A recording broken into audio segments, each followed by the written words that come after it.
Hey guys, what is up? It's me, Lori from Tiori, and welcome back to another episode of My Lady. Whew, things happened last episode. Well, Alexander bowed to me quickly before exiting the room, closing the door behind him. Thanks, Sophie, I get it. As the sound of his footsteps disappeared, Sophie burst into laughter and she won't stop.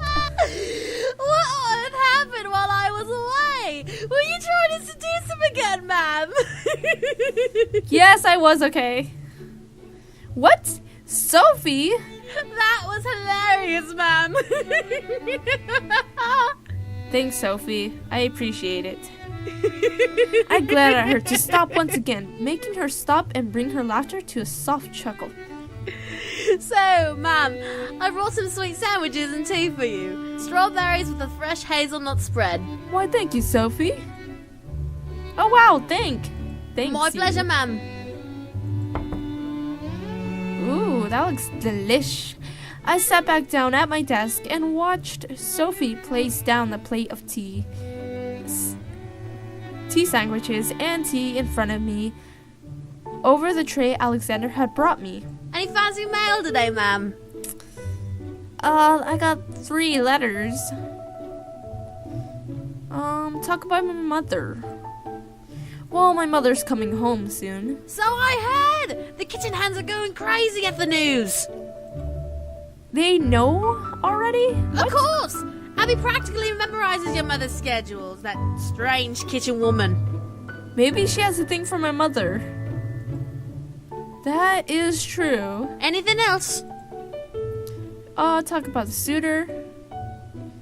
I have a new suitor. Ooh, a new suitor! What's his name? Issac Newport. Newport? As in Newport Law Affairs? What? You heard of Newport? You're damn right I have. They're a new lawyer family coming up from out of nowhere. That's pretty cool. Only the peasantry like me know about them, though. They specialize in helping poor families with houses and such. Hey, that's pretty cool. Is that so? That was very interesting. The Newport family was a new family to look forward to gossip about at parties and events. Hopefully there would be enough talk about them to ignore me. I wasn't a fan of parties the rich families around me hosted. Anything else? And talk about Kate. I received the strangest letter today. Oh? What's up, ma'am? It's some spam letter. They say the Nigerian prince wants me to send them a couple $1,000. I'm just kidding. It's like a riddle of some sort. The lady exits the pumpkin carriage. A pumpkin carriage? Like in that Cinderella fairy tale? I guess so. I assume so. Then it says Queen to Bishop. First fairy tales, now chess? What is this loony thinking? Exactly, I don't know. I shook my head unsure of how to answer. I didn't know myself. The letter was indeed odd, and if Sophie and Alexander couldn't figure it out, there was no way I was going to. Well, that doesn't make a lick of sense if you ask me. Are you sure it wasn't a wrong address? Nope, my address and my name. Yeah, I checked it again. It didn't magically change, and it was still addressed to me. Nope, it was indeed addressed to me. That's very strange, ma'am. Anything else? Nope. I sighed and enjoyed my snack. The tea was almost perfect. Why was it almost? It was perfect. The sandwiches were very sweet.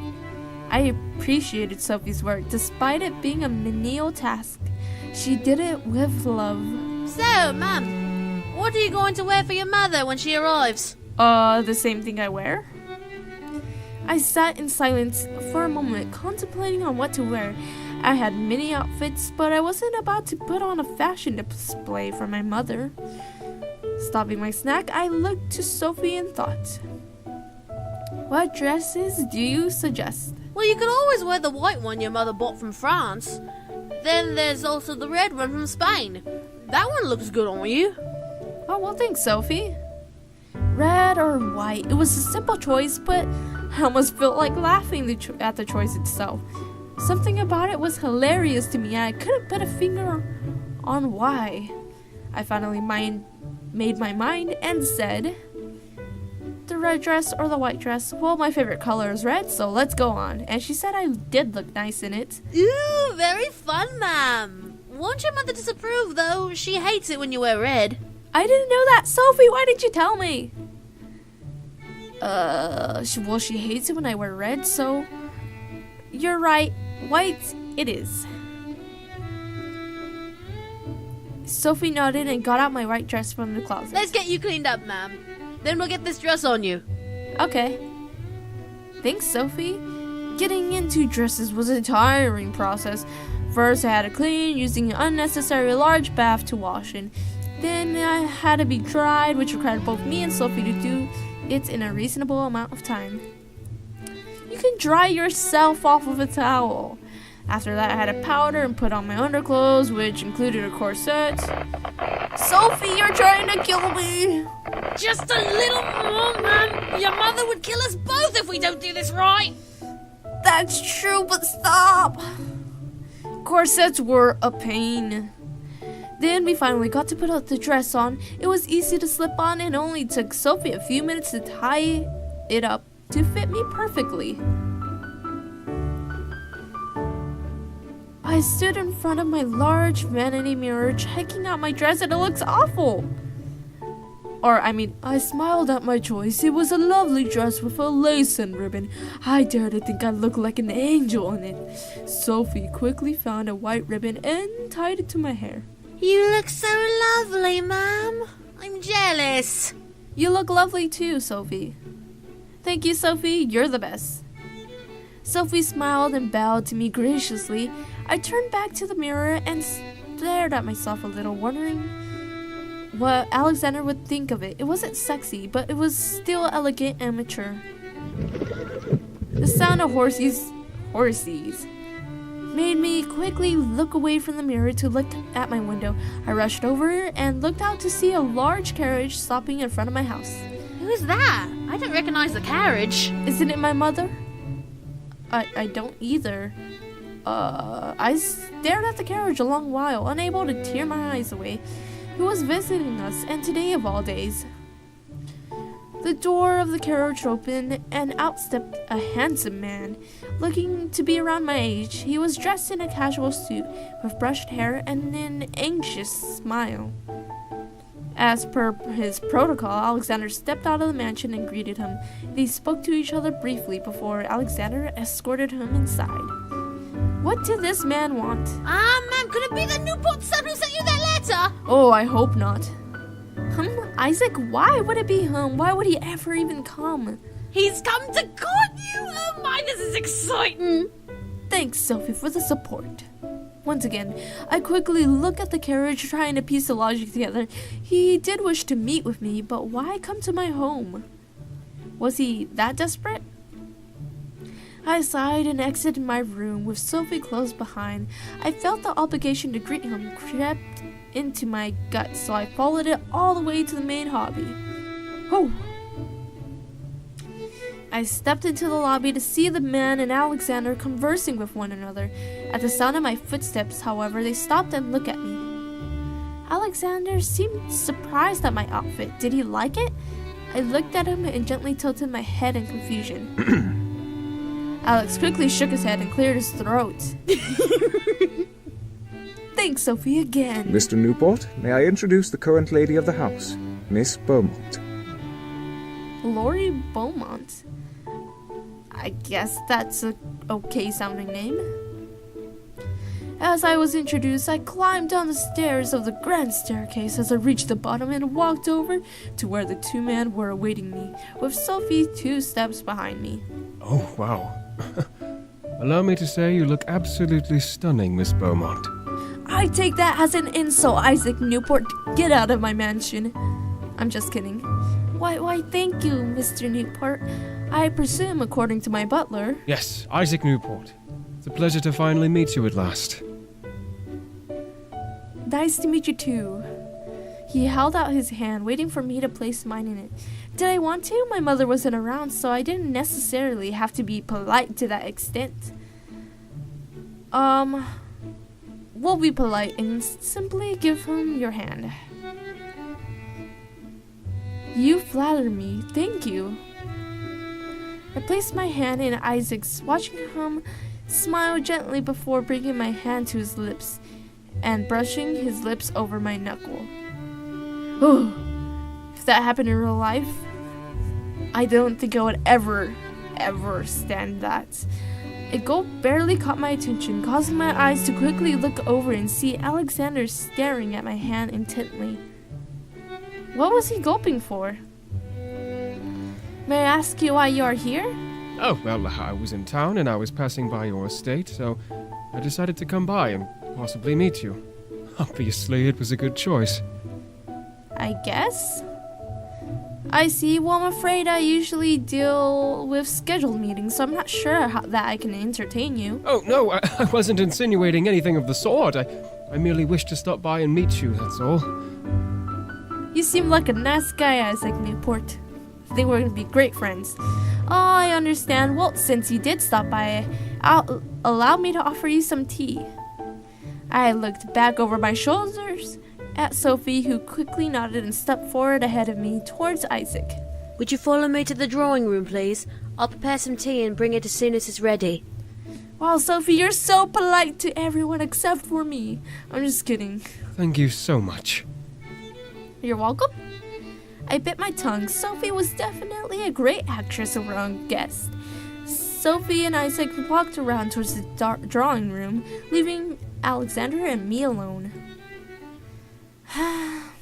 Is something troubling you, my lady?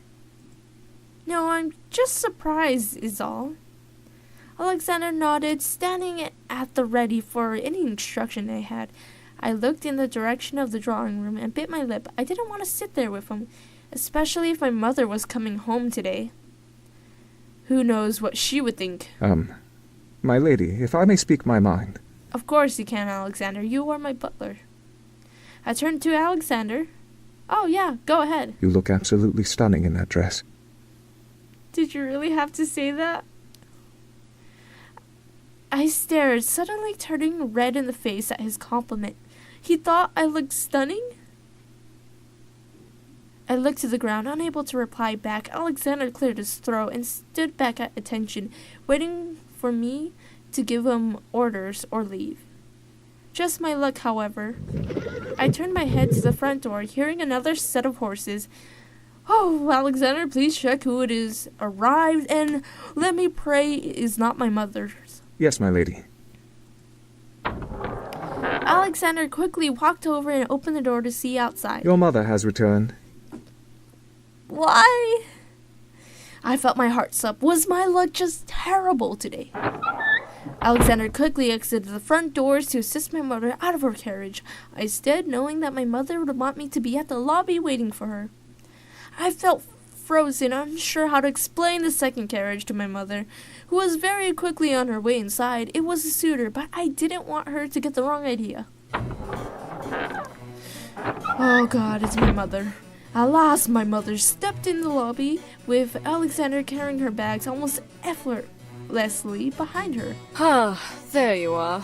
Punctual as expected. Hi, Mother. That's all I can say. My mother quickly stepped up to me and looked at me up and down. I waited to see how she would respond. I wore white instead of red. Surely she would be happy. No mistakes or loose flaps of cloth. Good. Why are you so judgmental towards me? Are you really my mother? I smiled at Mother.